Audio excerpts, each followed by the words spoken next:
रात के पर्दे में छुपी खौफनाक कहानियों का राज आपके सामने पेश करते हैं मिडनाइट डायरी। हर एक कहानी एक नया राज, एक नया ख्वाब और एक नया खौफ लेकर आती है।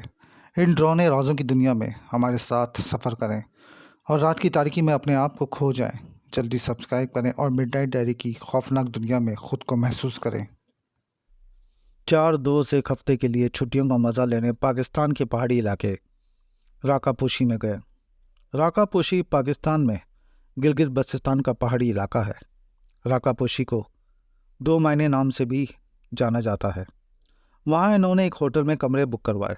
होटल का मालिक इन्हें खूबसूरत और बड़े कमरे दिखाया, लेकिन होटल के मालिक ने इन चारों दोस्तों को होटल से मुतल्लिक या इन कमरों से मुतल्लिक कोई भी बात नहीं बताई। रात को जब वो सोने के लिए अपने कमरों में गए तो इन्हें एक अजीब सी सनसनी महसूस हुई। इन्हें लगा कि कोई इनको देख रहा है। इन्होंने अपने कमरों के दरवाजे बंद कर लिए, लेकिन फिर भी वो चैन से नहीं सो सके। आधी रात को एक दोस्त ने अपने कमरे की रोशनी जलाई। इसने देखा कि इसके बिस्तर के सामने एक खून से लटड़ा हुआ इंसान खड़ा है। इसने चीख कर दूसरे दोस्तों को बुलाया, लेकिन जब वो आए तो वहाँ कोई नहीं था।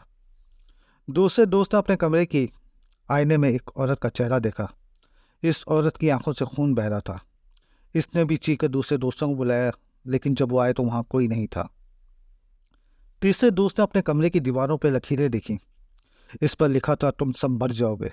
इसने भी चीख कर दूसरे दोस्तों को बुलाया, लेकिन जब वो आए तो वहाँ कोई लकीरें नहीं थी, दीवार साफ थी। चौथे दोस्त ने अपने कमरे की खिड़की से एक बच्चे को रोते हुए देखा। इसने भी चीख कर दूसरे दोस्तों को बुलाया कि देखो, यहाँ एक बच्चा है जो रो रहा है, लेकिन जब वो आए तो वहाँ कोई नहीं था। चारों दोस्त बहुत डर गए।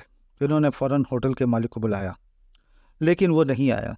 जब वो इसके कमरे में गए तो इन्हें इसकी लाश मिली। इसके गले पर एक चाकू का निशान था।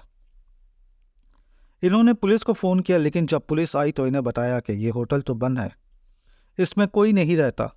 इस होटल में पिछले साल एक खूनी वाक़या हुआ था, जिसमें ख़ानदान को कत्ल कर दिया गया था और उनके कातिलों का कुछ नहीं पता चल सका।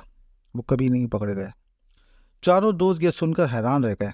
इन्हें लगा कि ये एक भयानक ख्वाब में फंस गए हैं, लेकिन वो ख्वाब नहीं था, वो एक हकीकत थी। एक हकीकत जो इनको कभी नहीं पीछे छोड़ेगी।